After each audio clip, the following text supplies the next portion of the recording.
Hi, everyone. I'm Hindi Fader, and tonight we're going to be talking about the mitzvah of Onah. Hi, I'm Diana Melnick here in Toronto, Canada. Okay, so we're happy that you're joining us tonight. I know it's late, and we're going to get started. This is going to be kind of a halachic beginning, but of course we're going to hope we hear a lot from Diana from the psychological side of things. Okay, we'll jump right in. The mitzvah of Onah, the mitzvah to gratify or to be involved in pleasurable sexual relations with one's wife, is, according to most, a biblical mitzvah learned out from the pasuk in Shmos. It says that there are things that you always need to supply your wife with: sheirak, sutav, onata, lo yigra. Don't hold back these three things, and we'll follow the opinion of Rashi in the translation, which is based on the Gemara in Ksubos.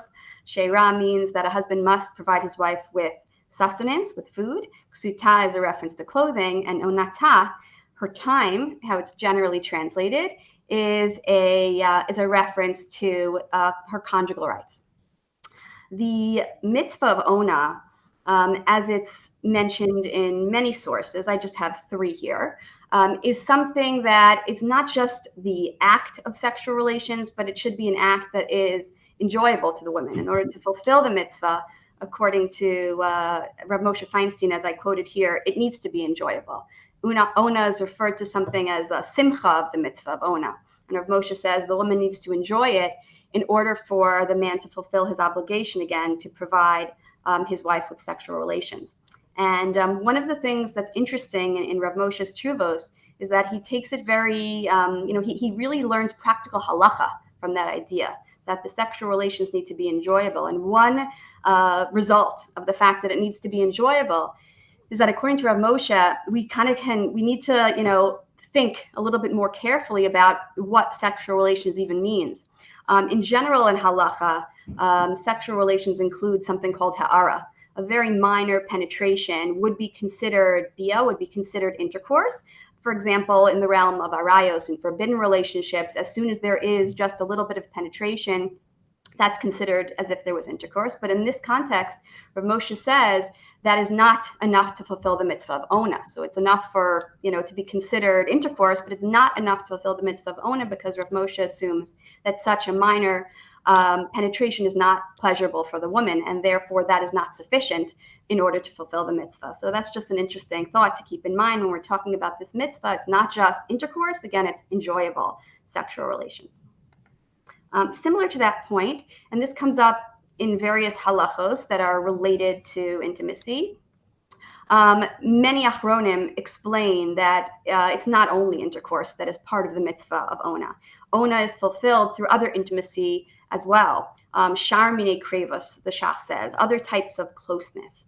And in particular, a letter, a somewhat famous letter from Rav Yaakov Kanievsky, which talks about this question of intimacy and what's appropriate. And it's a very interesting tshuva. It's a very interesting letter.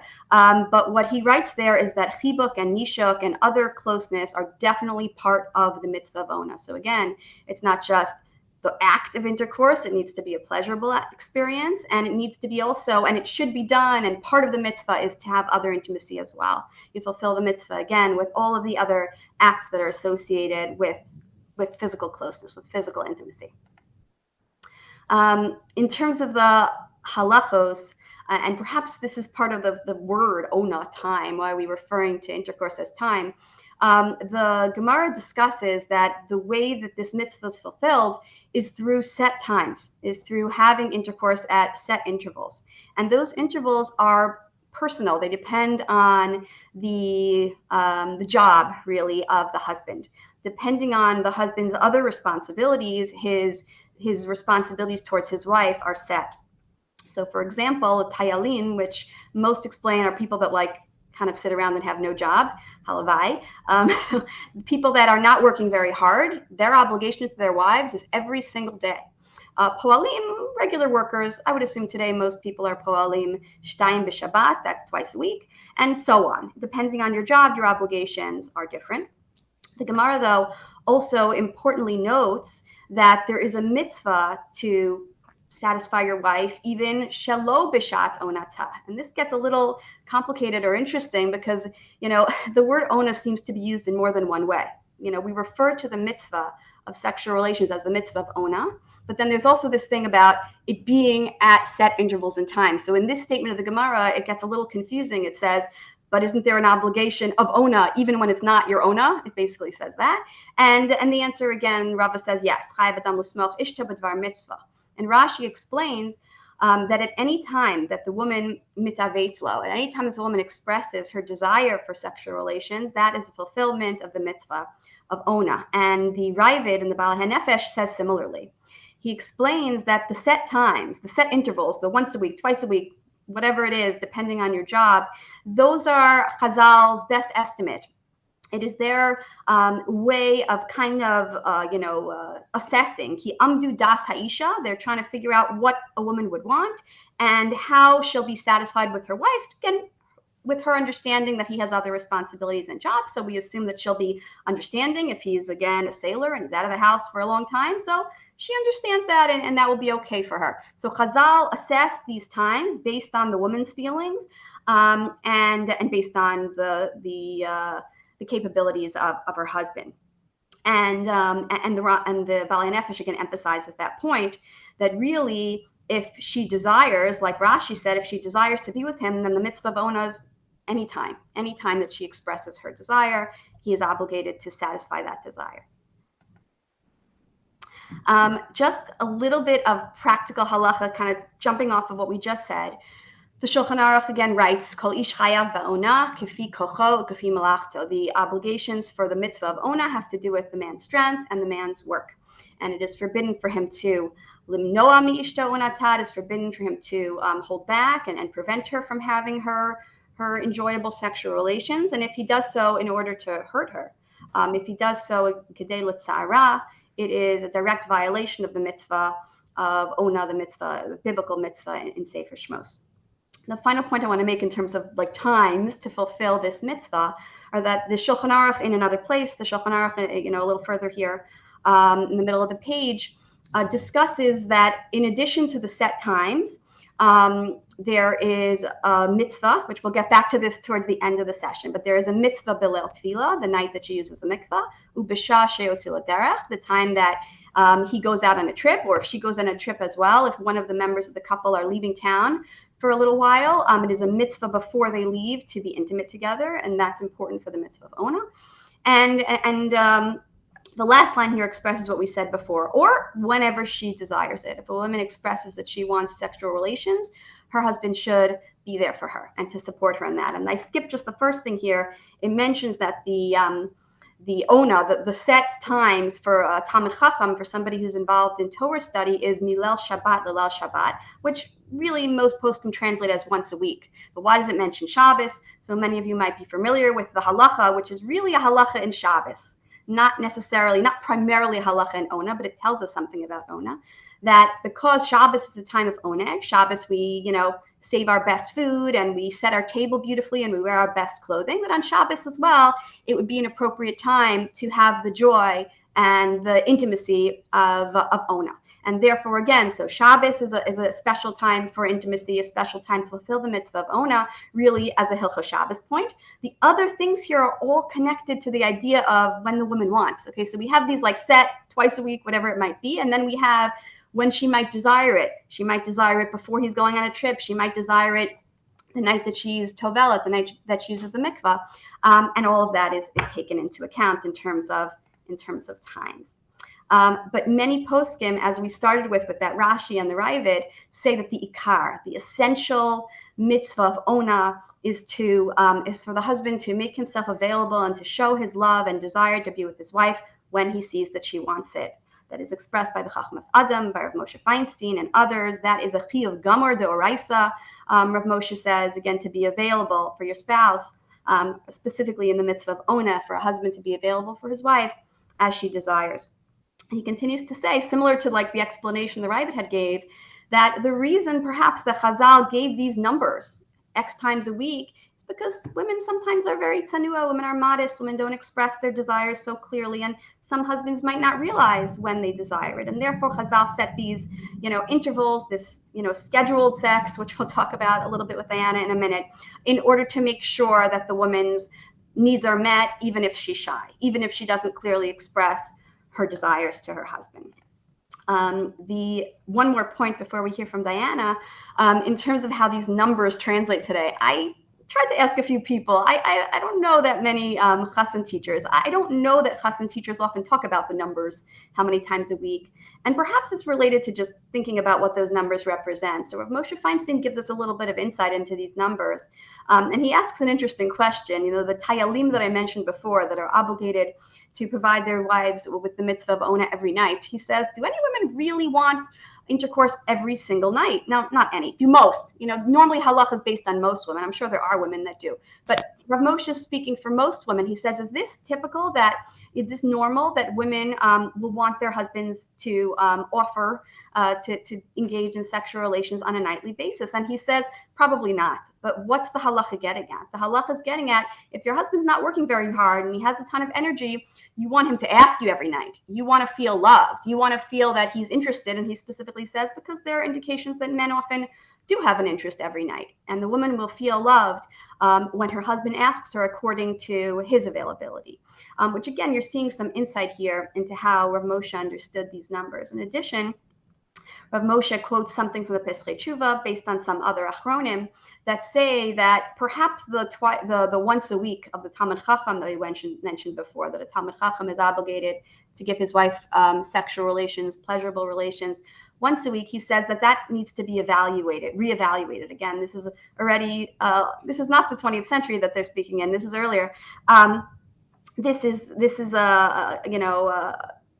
other times, but it's Kal v'chomer true today. There was a sense that the Pesachei Tshuva was picking up on, that perhaps once a week is not enough. Based on the society that they lived in, they felt that people were interested more than once a week, and even a Talmid Chacham should offer intercourse more than once a week. And Rav Moshe agrees.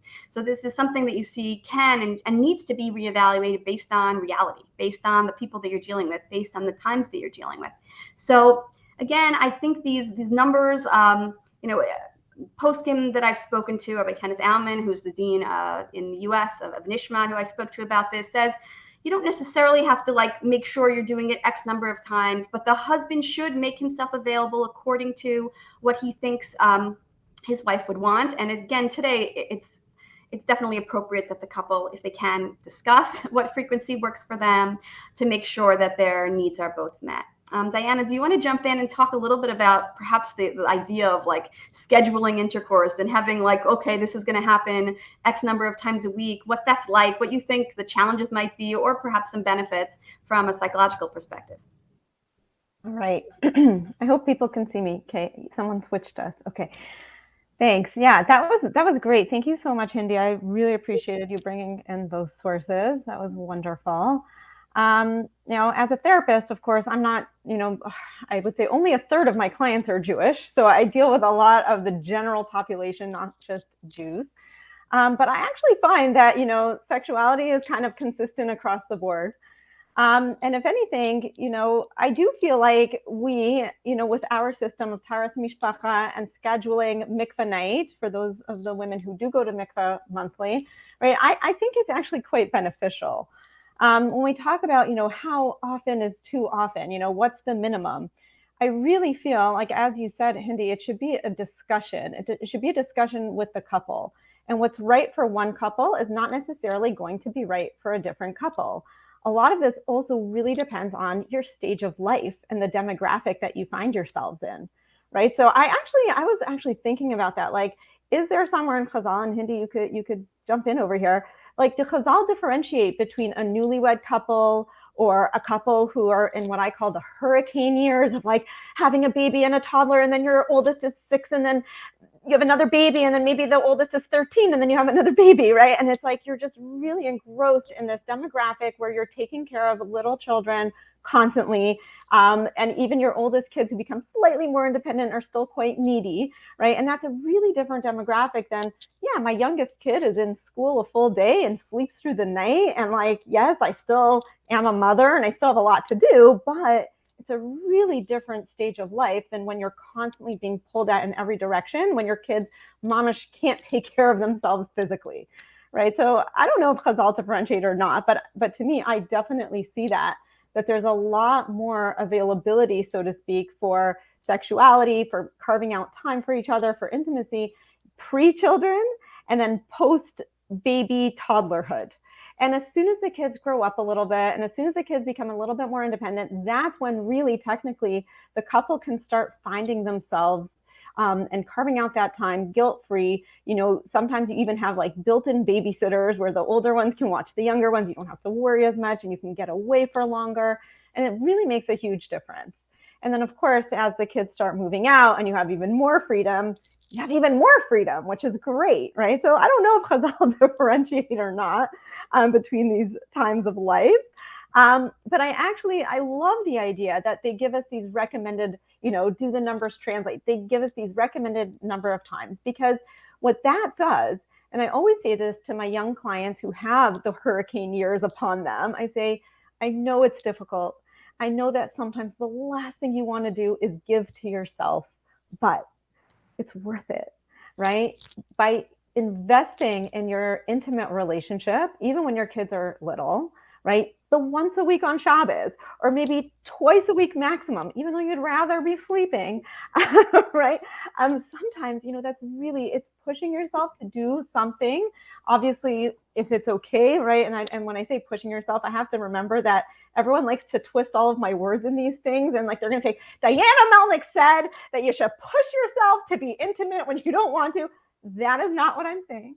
What I'm saying is, if you can find the time to give to yourself and give to your relationship and give to your husband, and your husband to give to your wife, despite the fact that you have kids, right? It should be mutually pleasurable and mutually consensual and mutually beneficial. That could be a beautiful investment for the longevity of your intimate relationship. Because if you just choose to sleep for the next, 10 years while your kids are little, it's not going to bode well, right? Like, I don't want you coming to my office, when your youngest is in high school and now you have no intimate life. So I think it's great. I think that this, minimum requirement, not that we have to keep it, to the book, to the T, but it gives a really beautiful framework for couples to prioritize their relationship. Did you want me to add anything, or is that kind of what you're looking at? That's great for now. We'll move on a little bit, but we'll definitely have you add more stuff soon. Okay, so moving on, I will actually comment. Chazal don't. I haven't seen. Doesn't mean it doesn't exist. I haven't seen a clear differentiation between like which time frame you're in, like you said, what did you say, the chaos years or whatever. I haven't seen that, but what we see again, I'll repeat, I think, is that Chazal were sensitive to this idea of, a husband should show himself as available to his wife based on what he thinks, would be good for her, and that itself seems to be, again, part of the mitzvah, that him offering, not necessarily the intercourse even happening, but him expressing his desire to be with her is something that could be meaningful, hopefully, if it's not too much pressure at the same time. We'll talk about that again more in a moment. So, the topic of this discussion was Onah, the husband's obligation to his wife, which is really, kind of, again, it's a pasuk. And there is no pasuk that clearly, well, there might be a pasuk that some connected to, but it's not an obvious pasuk in terms of the wife's responsibility towards her husband. But it must be said that, we often focus on, again, the mitzvah of Onah, but a woman as well has a responsibility to make sure that her husband is satisfied. This mitzvah is usually connected to a Gemara about a woman called a moredes, a woman that refuses to have intercourse with her husband. And this is considered grounds for divorce. It seems obvious from many, many sources that getting married is, part of the commitments of getting married is a commitment to have an intimate physical relationship. And that's an important part of marriage. And if that is not being met on either side, it would be grounds for divorce. And I'll throw in, it's also, obviously falls under the general, very general mitzvah of ahavta l'reacha kamocha. It's appropriate just as much as a husband is giving you what you need, to make sure that you're giving your husband what he needs. And again, of course, we have to take into account, and the idea that the couple might not be on the same page. And I want to hear from Diana about that, because that's often something that I've heard from different people. And it needs to be clear that there is no force in sexual relations. This is a explicit sentence in the Gemara: Asur la'adam shiakuf ishto davar mitzvah. And again, l'davar mitzvah is just a nice way of saying sexual intercourse. It is forbidden for a man to force his wife. Again, he can try to do nice things for her and, whatever, make her happy and make her, that is encouraged. L'fayes, it's called. He is allowed to try to encourage her, but he's absolutely not allowed to force her. And that is brought down the halacha in the Shulchan Aruch. I'm going to read one sentence from Reb Soloveitchik, and then we'll hear more from Diana. In a book that I reread recently, Family Redeemed, a compilation of essays by Reb Soloveitchik, he writes, the two partners owe each other not only fidelity, but also full gratification of their sexual needs. Refusal or failure by one of the partners to satisfy the conjugal rights of the other is sufficient reason for divorce.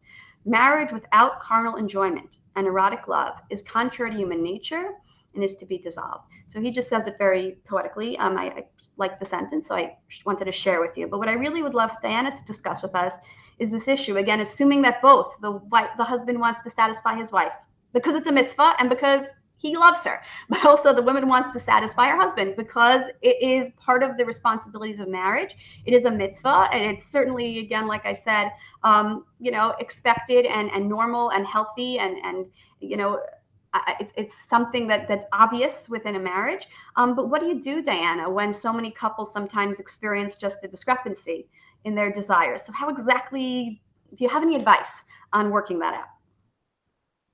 Yeah. There we go. Oops. I moved you and you moved you. Oh, okay, there I am.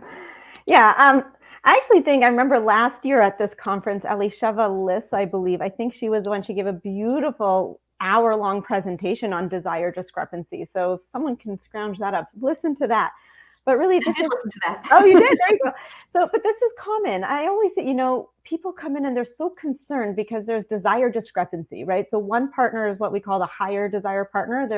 They would like to be intimate more often. The other partner is a lower desire partner, so they are satisfied with 0 to less than their higher desire partner. And that's very common, and it's very normal, because essentially we don't marry ourselves, right? It would be very strange to marry someone who is exactly like you, in the same way that you and your partner differ in many other areas of life. Okay, so you differ in this area of life as well. And we always want to, I always say, to my clients and, whoever's asking me, is we want to have balance, and we want to land somewhere in the middle, right? Now, usually when we compromise, right, somebody gets the shorter end of the stick. And usually we really do try to land in a normal situation in the middle. But here we don't. Here we don't actually go in the middle. We actually move closer to the desire of the lower end partner. Clinically, it just works better, right? First of all, you guys can all imagine that somebody who's being forced to do something is not going to enjoy it very much. Sometimes, right? So sometimes, there are deeper reasons for why the lower desire partner is a lower desire partner, right? And those, the deeper reasons could be, as I was speaking about earlier, it could be something as simple as, I'm really tired at the end of the day because I was giving so much to everyone else and I just need to sleep more. Or it could be struggling with, I was such a good mommy all day and it's really difficult for me to switch from mommy to wife. Or it could be something medical going on, or it could be that they're on medication that's putting the brakes on their ability to desire their partner more often, right? There could be any number of reasons why the lower desire partner has that lower desire. And by the way, typically the higher desire partner, right, it could be that the reason that the higher desire partner has this higher desire is because they're not feeling truly fulfilled and satisfied and full from their sexual encounters. And I see this a lot, right? And my colleague Rivka Sidorsky, she's an amazing sex therapist out in Silver Spring, and she put it so beautifully once in a presentation I heard that she gave, where she was speaking about this issue of desire discrepancy, and she said, "No more pity sex."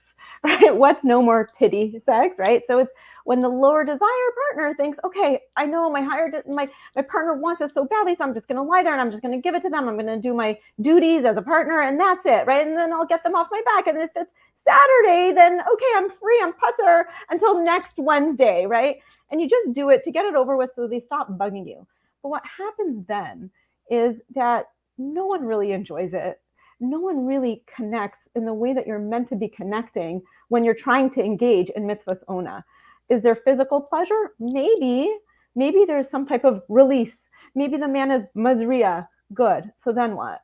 But it's so lacking in the depth of emotional connection. It's lacking in the depth of what you can be accessing as a loving partnership, right? And so that's why I always say quality over quantity. And that's what I'm saying. We're going to err on the side of caution of the lower desire partner, but make it count, make it meaningful, right? It should always be that the couple is striving to give to each other in every way, right? And so here too, sometimes, as I said earlier, it's not about pushing yourself chas v'shalom if you really resent it or you really can't, but it's about taking a step back and saying, can I give to my relationship? I give to so many other people. I give to my boss, and I give to my kids, and I give to my parents, and I give to these people. Can I give to my husband? Can I give to my wife? Right? And that's the ikar, right? That's what we should be doing. Carving out that space to give to each other and making it really count. And then practically, I see a very, very big difference. When you guys are engaging in the very good quality intimacy, the desires start to even out a little bit. Thank you. That's a really great point. Thank you so much for sharing that. Okay, we're going to move on a little bit again in the halachic realm. We're going to talk a little bit about the question of delaying sexual relations, and we're going to talk about mikveh in particular, but we'll just start generally. Based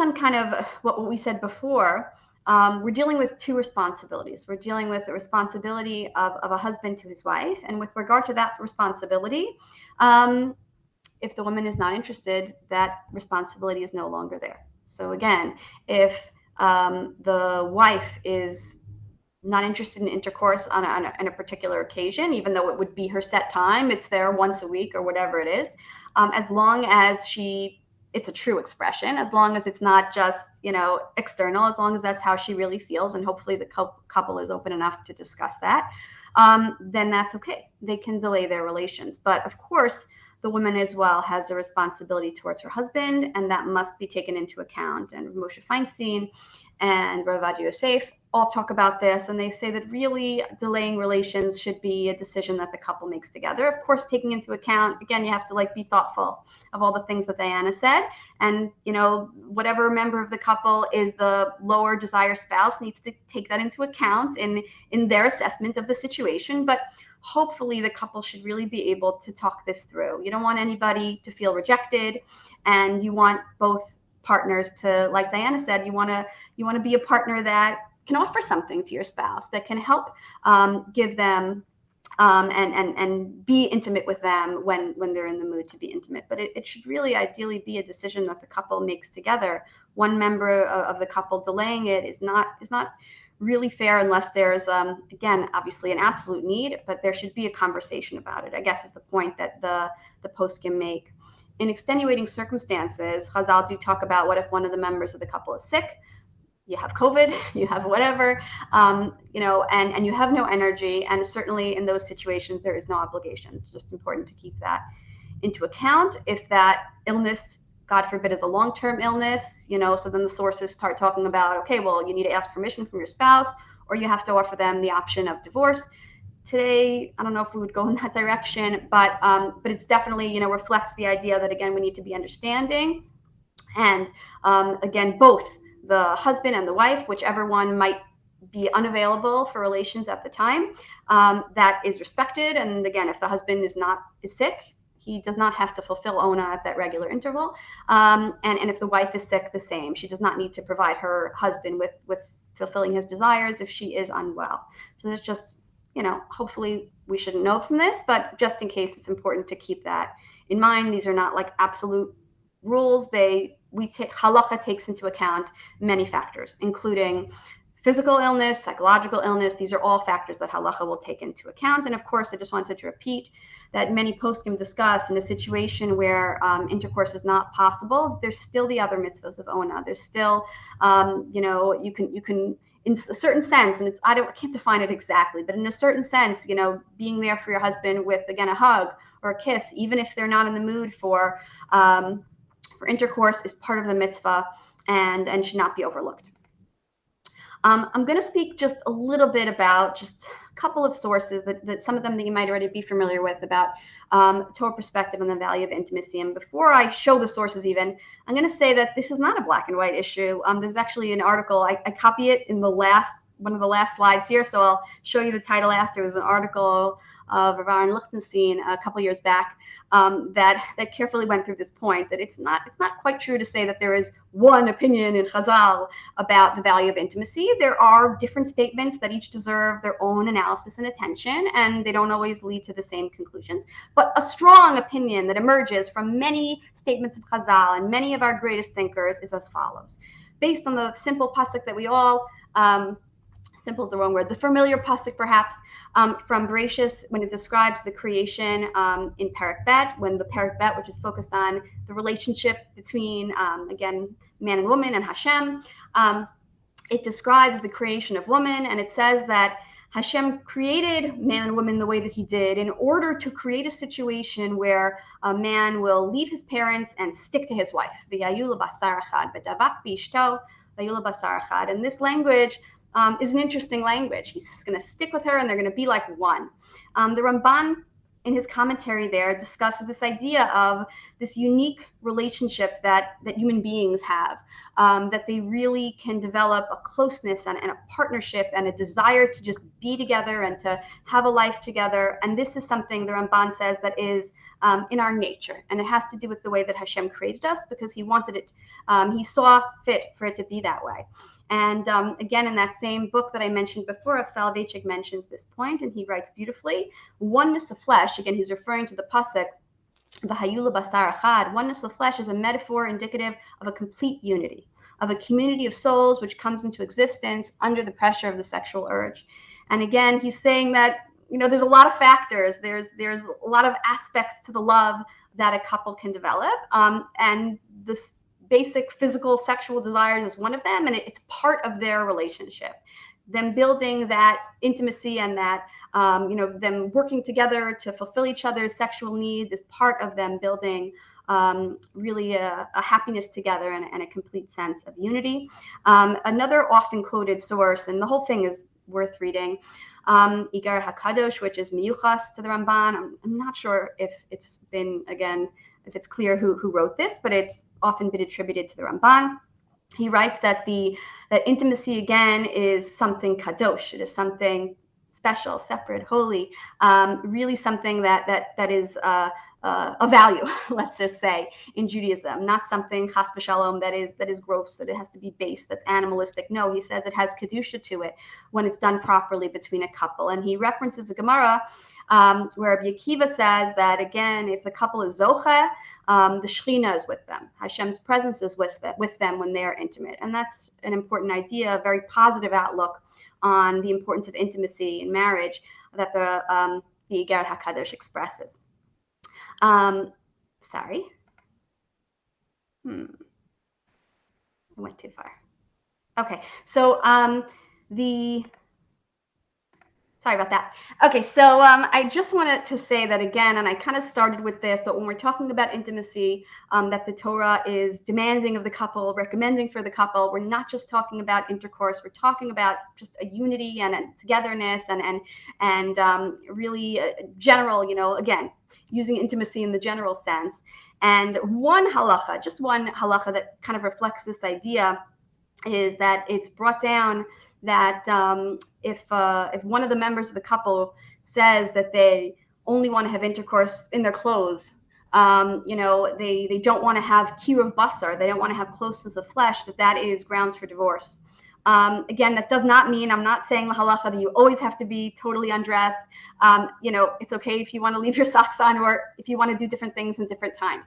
But in general, if it's a consistent thing, if there isn't that physical intimacy, if there isn't that kiruv basar, that's considered a negative thing. And the Ritva there, the Gemara writes, because it's not derech hiba, okay? This intercourse should be an intercourse that expresses love, that expresses closeness, and it should not just be the act of sexual intercourse.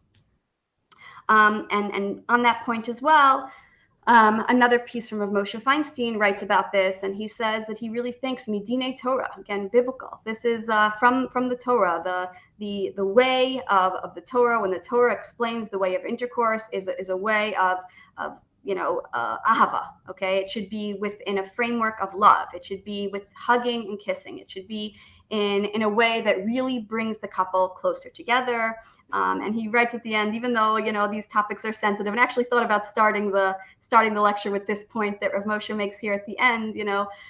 Sometimes people don't always want to talk about intimacy. There's a tznius factor and whatever other things. But Rav Moshe, to quote, to borrow language from a famous Gemara in Bracha, says, "I have no choice. Torahi. I have to tell you that that this is a part of intimacy, that this is not just intercourse, and that when a couple is together, they should make sure that it is a situation that, again, is of high quality, like Diana said, okay, high quality, that it really enhances the loving relationship that they have." I'm going to move on to talk about if there's a specific obligation on Tefillah night, which we did see the Shulchan Aruch mention. But Diana, do you have anything else you want to add before that point? Yeah, you know what? Are you going to switch the thing? Okay. I was just going to add that when you were reading that beautiful Chazal, and you were talking about the clothing and how the clothing should be not there because it's derech hiba, and the word that kept popping into my head is vulnerability, right? When you take off your clothing, that's putting you in a state of extreme vulnerability, closeness, and connection. And somebody who needs to stay clothed, I mean, other than if it's freezing in your house, but okay, you can get a space heater, but right, like taking off clothing, that's putting a couple, to this place, and of course, the room is darkened or whatever, fine.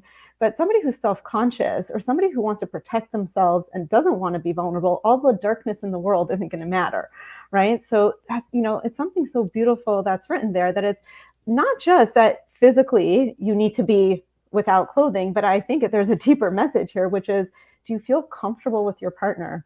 Do you feel comfortable being vulnerable with them, right? And maybe that vulnerability will lead to this closeness that will allow you to talk and allow you to communicate and allow you to share what you're feeling in the moment, right? And if one of you is not in the mood, or if one of you wants to try something different, right? We want to have that vulnerability and safety and closeness to discuss these things. That's really the core, right? Like, it's not just about the clothes. It's about, what is my relationship like? Anyway, so that's what came up, but I'll stop here and I'll let you go on. Thank you. That was really, really, really an excellent point. Thank you so much for adding that. When we talk about like Tefillah, and I know, the reality of the times that we're now with people, many women, it seems, are taking birth control in a way that they don't get too many periods. They don't use the mikvah as often as perhaps they did, years ago. But again, there still is this question, and I even got this question this week. Sometimes for whatever different reason, one of the members of the couple, or both members of the couple, wants to delay the tevilah, wants to delay going to the mikvah, which is connected to the question before about delaying intercourse, but we're going to talk about it from a little bit of a different angle. So the first thing that needs to be said is that while the Gemara does discuss a debate about if tevilah bismana is a mitzvah, if just for the sake of the mitzvah of tevilah is changing your status from tamei to tahor, is that itself an obligation for a woman? And we paskin that it's not. Okay, we paskin today, even though it was a debate and there is a machlokas rishonim, and both opinions are brought down in the Torah, the Shulchan Aruch paskins tevilah bismana ain't a mitzvah. So you don't have to go to the mikvah for the sake of becoming tahora. Okay, so why do we go to the mikvah on time, which we should? We go to the mikvah on time to fulfill other mitzvot. I didn't mention this because I don't want to go in this direction, but there is a mitzvah to go to the mikvah on time in order to fulfill the mitzvah of Puruvu. That's definitely brought down as a very important reason to we don't want to delay Puruvu. It's not always practical for everybody, depending on your stage of life, but that is one reason to go to the mikvah on time. Again, to fulfill the mitzvah of peruvu. And the Ramah writes that, of course, the mitzvah is also to fulfill the mitzvah of Onah. Okay, you have a regular obligation, the husband, biblical obligation, he has to provide his wife with relations, and this is at a set interval. Whether however many times a week, here's 15 days that you weren't together. So now let's restart. Let's be together. So that's another reason to go to the mikvah on time, to fulfill the mitzvah of Onah.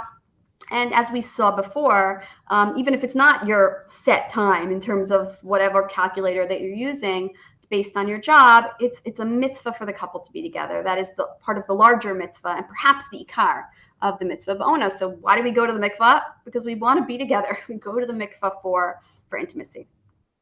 The question is, what is the nature of that going to the mikvah, and what is the nature of the obligation to be together on Tevilah night? And you saw briefly in that piece from the Shulchan Aruch that he brings it down. I brought it down again here at the bottom of the page. He says, Kol adam chayav lifkod et ishto. But what's the source for that? There's a Gemara that tells a story, which is coming in a totally different context. It's about tefillin and how you cover your tefillin, in your room when you have intercourse, if you were keeping your tefillin in your room. And it tells a story, and it says that Rav Hamnuna, one Rav went into the other Rav's room, and he saw the tefillin were under the pillow, and he knew that it was the night that his wife was going to the mikvah. And that again is based on Rashi's interpretation there of the Gemara, Yom Shetabla Ishto Dahavi Lel Tashma. So Rashi again highlights this association of going to the mikvah and having intercourse. And the Shulchan Aruch writes it down as if it's a chiyuv. However, many very important achronim after the Shulchan Aruch write, wait, this is not like this mitzvah. This idea of being intimate together on Tevilah night is not an absolute obligation. It does not rise to the level of what I mentioned before. There is a mitzvah that's brought down in the Gemara of a couple being together before one of them is Yotzei L'derech, okay, before the husband leaves on a long trip. There's a mitzvah, and that mitzvah is taken as a real chiyuv, and it has halachic ramifications, which I'm not going to get into right now. But the poskim, right, the Sidrei Torah, the Noda B'Yehuda, the Chasam Sofer, and many others all agree and say, no, the mitzvah on Tevilah night doesn't rise to quite that level. Okay, it is not an absolute obligation. It's just part of the regular mitzvah of Onah. It doesn't have a special status. Still, as we said before, it's a logical time to be together, to restart your count. And the Levush expresses that logically, hopefully, the couple will want to be together. Hopefully, the woman will desire her husband that night. And of course, when she desires to be with her husband, that creates the mitzvah of Onah. So again, not necessarily as a direct result of the tefillah, but of the woman's desire to be with her husband. It's certainly a good time to be together.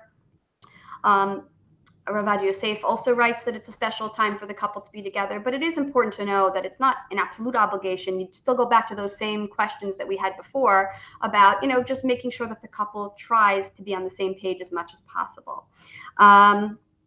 Sorry. Okay, so the next thing that I want to mention is that that night of Tevilah, and I really want to hear from Diana on this as well, can be a complicated night. On the one hand, we hope that the couple will want to be together. We hope that it's a time that they'll, be excited to restart their physical intimacy.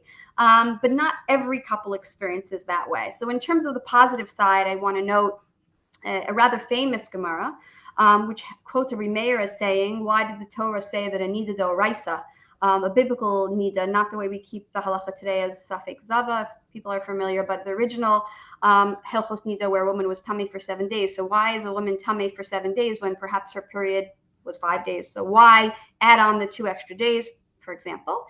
And he says, kadesha tehe chaviva al bala kishat knisat halachapa. That really the goal is, the separation makes the heart grow fonder type of idea, that they should have the, excitement of being together as comparable to the time where they were first together. That statement is often quoted as the reason for Hilchos Nida. I think many college teachers, including myself, have quoted that statement, and it has become something that is very familiar to people that keep Hilchos Nida. One of my Rabbeim from Nishmat, Rabbi Gedalia Berger, likes to point out that, again, for a variety of reasons, this does not seem to be the reason. Okay, this should not be quoted as the reason for Hilchos Nida. There are many ideas that are associated with the reasons for Hilchos Nida, but this perhaps is giving a benefit. Okay, according to Rabbi Meir, this is giving a benefit. And particularly, it was written in the context of Nida D'Oraisa to have a separation of 7 days. And it wasn't necessarily written about our time where we have a separation of 15 days. And the reason that I mention this is because I'm hearing more and more that there are some women who don't feel this way. Some do, and they're lucky to. So if you're one of the people that are so excited about mikveh night and you're, excited to get ready and you like the experience and you find it renewing, that's amazing and that's wonderful. And stick with that. But if you are a woman who gets anxious about the preparations for the mikveh and is not always ready to jump into bed when you get home, you're not alone. That's the point that I want to make, that you're not alone. Sometimes the distance that you keep, the harchakot that you keep during the time that a woman is in nida can create a tension, actually, and make it difficult for the couple to get back into their rhythm, to get back into their loving physical relationship. So I wanted to hear just Diana's thoughts about this and anything else. And just to add to your point that, yes, of course, there's going to be the couples who, this is great. They're so excited, mikveh night, and they have, I would say, the privilege of getting maybe help with kids, or maybe they can leave work early or not have to rush, right? And sometimes they have a lot of space to prepare for, and then they can really make it happen, and they can even go on a date or go out for dinner first, right? Like, so there really are couples like that, and it's great, and I love it, and Baruch Hashem. But for the couples who find it challenging, if I may add, that it's not only always the women who find it challenging. I see a lot of the husbands for whom it's also challenging, right? And I guess, like, because in my clinic, I deal both with male issues and female issues, so I see both. So I see where it's, the men come in and they feel a tremendous amount of pressure to be able to perform or last a certain amount of time or whatever it is, and they start to perhaps suffer from that anxiety, and they can feel like it's a lot of pressure on them as well. And then, of course, for the women, as you were saying, whether it's the preparation and it's stressful, or whether it's having to go to the mikveh and maybe the mikveh isn't as nice as they like, or maybe the balaniot or the mikveh attendants aren't the type that they feel comfortable with, right? Like, there could be so many reasons. And then, of course, it could be the relationship, as you said, right? Not every person is ready to go from 0 to 100 every month, right? There are some people who really need to warm up, right? I cannot do this, right? We didn't even touch for 12 days, and now all of a sudden we're going to everything. What? No, I need to spend some time with you, but we don't have time to spend time, right? So it makes sense, right? And I think this is part of, drawing on what you were saying earlier, Hindi, and what I was saying earlier, which is, the communication is so essential, and really that emotional connection and safety in the relationship is essential.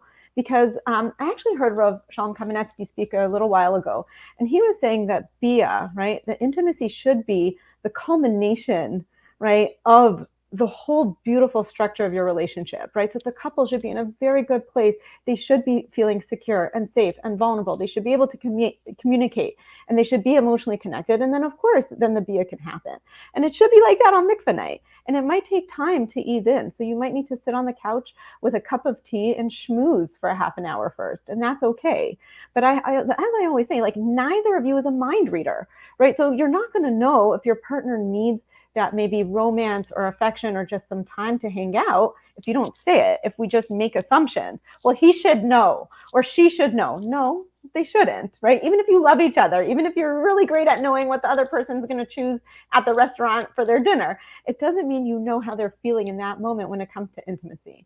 And so this is where communicating, sharing your thoughts, trying to touch base beforehand can be really, really helpful. Okay, thank you. Thank you so much. I'm going to end with this slide, well, almost end, which again is from an article that I mentioned before. It's an interesting one. I think you can find it online. I think it's available to read, a tradition article from Rabbi Lichtenstein.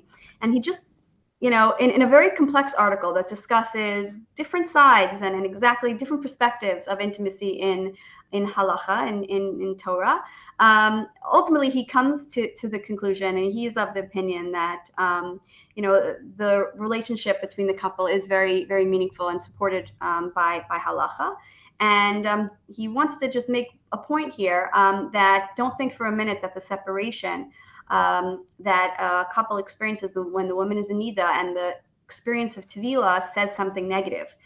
Don't think of it as something that is supposed to make you think that being together is anything but holy. So I'll just read what he says because it's very beautiful. It is precisely in order to underscore the significance of sexual relations, in order to focus attention upon their character and consequences, that tevilah was ordained. The restraints imposed sans tevilah are intended to assure that relations not be casual. They generate interactive awareness, which serves to ennoble and enhance sexuality, elevating it redemptively from the bestial to the human. So again, the experience and the pulling back and the preparations and all the different halachos that we've all went through, again, whether or not we do it monthly or not, these are all things that are part of women's experience and couples experience, really. This is not just a woman thing. The pulling away and the coming back and the immersion in the water, all of these things are supposed to kind of give a framework of kedusha to the relationship. In general, when you pull back, kind of it enhances the kedusha of the coming together. The restraints and the rules just kind of highlight how special it is when the couple reunites. So that's it for my formal presentation. I'm going to let Diana say anything else, but I also just want you to know, and if you want to jot this down, that me and Diana are both available for any personal questions. You can email us, or you can check out Diana on her website. And if anybody, while we're wrapping up, wants to put any questions in the chat, there's a question and answer section and a room chat. I guess you can put it in the question and answer section. We'll try to answer it now. Okay, Diana, you want to give any closing thoughts? I thought that was such a beautiful presentation. Thank you so much, Hindi. I learned so much. I love, listening to you speak and teach from the sources. So thank you. That was lovely. I think that I'm a person who doesn't love extremes on either side. And I think there were so many years where we were unfortunately living in a very misogynistic and patriarchal society, where unfortunately chassan and kala classes were not what they are now. And so there was a lot of misinformation, and there was a lot of, miseducation, right, where we were not educated properly. And so for many, many years, people were not taught correctly, right? If they had attended your talk, right, we wouldn't have a lot of these problems, right? But there was a lot of just misunderstanding where people thought, like, no, it's mikvah night. I have to go. I have to be intimate with my partner no matter what, whether we like it, whether we don't like it, doesn't matter. I have to. Isha kshera, asaraton bala, right? Like, who knows? Lots of miseducation. And we know that that's not the case anymore. Right? Baruch Hashem, we're shifting to a place of where there is so much knowledge available. You can, there are yoatzot, there are rabbanim, there are kala teachers. There's so much access for us to learn and educate ourselves, to connect with mentors, and to learn what does halacha say about Onah, about, mitzvahs, tevilah bizman, right? Like, we can educate ourselves. And I think that people should use that to their advantage. If there's something that's going on, whether it's related to Onah or whether it's related to mikvah that doesn't feel right for the husband, for the wife, reach out for connection. Reach out to get hadracha on how to make this work for you. And as we could see, the halacha is there to support the intimate relationship. The halacha is there really to forge a beautiful connection between the couple. It's not to, be misogynistic or patriarchal. It's not to be, the man is, the man of the house, the king of the house, and the woman has to. It's not that, right? If that's what people were taught, like that's not the halacha. So I really encourage people to reach out and educate themselves. Okay, thank you. Yes, I agree, and of course, and I'll give a plug for Diana. If somebody is struggling in their physical, intimacy in their relationship with their spouse, seek help. It's so important to know that help is available. I'm a little frozen. That's why I didn't put myself on the screen. I don't know if you see me frozen.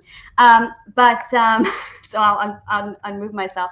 But you hear me live, right, Diana? I'm fine? I think we could probably stop the presentation and put the two of us back up. Okay, let's do that. Yeah, there we go. Okay, but I'm still frozen. What's with me? You're not frozen to me. Oh, you're not? Okay, fine. Just on my own screen. Perfect. Yeah. Okay, so I really do. I really, I'm a big fan of therapy in general. But I do think that, one thing that it's important to know is that, and I'm sure everybody's heard this, but I'll say it again. Often what makes things difficult is feeling alone, is feeling that whatever you're struggling with, and if you have a desired discrepancy or whatever that might be, that you're, kind of something's wrong with you or something's wrong with your relationship. And that's usually not the case. Obviously there are some relationships that are really, really difficult and can be more challenging than the normal. But again, halachos that have to do, fulfilling these mitzvos of Onah and being there for your spouse. These are things that a lot of people struggle with, again, because, every person is different. And it's good to kind of, on the one hand, know that you're probably normal. And if you're not feeling normal, talk to somebody, talk to Diana, talk to a medical professional. And of course, you can reach out to me, not that I'm offering that type of help, but if you want to review any of these halachos, yes, they're complex. And it is true that you may have learned differently from your college teacher. And there may be, I'm not claiming that what I'm saying is agreed upon by everybody. There are always, a variety of opinions. I mentioned a letter earlier by Rabbi Yaakov Kanievsky, which is a fascinating letter. He's talking to a community that's not what I'm really familiar with. He's not necessarily talking to a modern Orthodox community. And he's writing a letter to, it seems, Talmidim who are asking him about, like, they want to be Porish, they want to separate themselves, they want to be on a very high level spiritually, and they don't want to be so involved in relations with their wife. And his response was, no, you can't do that. You need to make sure, again, the couple really needs to be on the same page, I think, is one of the very important things that he said.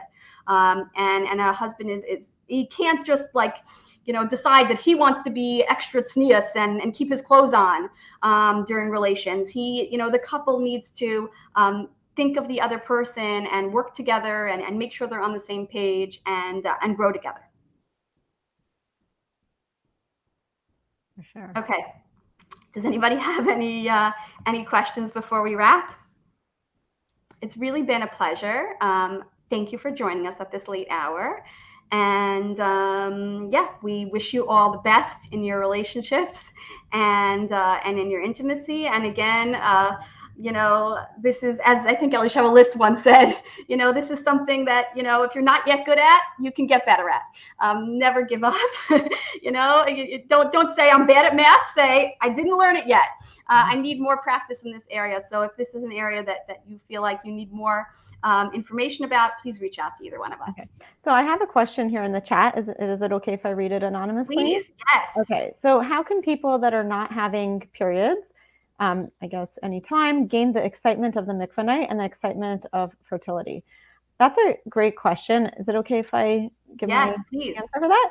Yeah. So obviously, in my world where I deal with people who don't keep taras mishpacha, so like to them, they don't separate necessarily when they have their period. And then, it's true that for some people, when they don't have that built-in start and stop, or your usr or your mutter, it's tameh tahor, right? It is difficult because you're just allowed to be together all the time. So how can we get that excitement? And the answer is, sort of going back to the chazal that Hindi brought in, it's as much as this might sound boring, but scheduling, prioritization. So actually by scheduling it in or by designating a certain date night, if you will, or an intimacy time, that actually allows the couple to look forward and to prepare, right? So for example, if you know that, Motzei Shabbos, that's going to be our intimate time together. So it gives you like the whole week to prepare for that, right? It gives you time to get excited. It gives you time to get everything in check and to really nurture your relationship and to think about your partner. What does my partner need? How can I make my partner happy, right? And do little gifts, or you could do little surprises, or you guys can take turns setting up for each other, right? So an exercise that I give very, very often for my couples is, your homework is you have to each take turns, like this week, setting up a date night for each other, an intimate date night. And you have to think about what your partner would really appreciate. Would they love vanilla scented candles? Would they love you to make them a beautiful musical playlist with all of their favorite calming music? Do they want flowers? Do they want a massage? Do they want a bottle of wine? Do they just want you to clean up from dinner while they sit there with their feet up? Like, what is it that your partner wants, right? Think about your partner and give to them, and go a little bit out, go a little bit all out, and really nurture each other, right? And you take turns, and you can take turns, surprising each other, setting up the date night, and really, like, it's almost like creating the artificial excitement, but then lo lishma, ba lishma. Like, it's like, oh, it's not really excitement, but then it becomes exciting, and it can become very beautiful. Do you have anything to add? No, I don't have anything to add on that point. I really appreciate what you're saying. I do think that, yeah, sometimes you have to be creative in these situations, and it's becoming more and more common that women are not getting their periods monthly, whether you're pregnant or you're nursing or you're on birth control. A lot of women and a lot of couples, are experiencing this, and you need some creativity or some planning. You need a little bit of both. Yeah. My supervisor, my clinical supervisor, she would always say, great intimacy or great sex takes great effort and a lot of hard work. It does, right? It's not like the movies. It doesn't all just come so easily and naturally and, oh, fireworks for 55 years. No, like, you have to put effort into it. And when you put that effort into it, you can really, Mirza Hashem, reap the benefits and the rewards. Okay, beautiful. I think our time is up. Perhaps we'll end on this note. Thank you so much. Thanks, everyone, for joining us. Thank you, guys. Have a great night.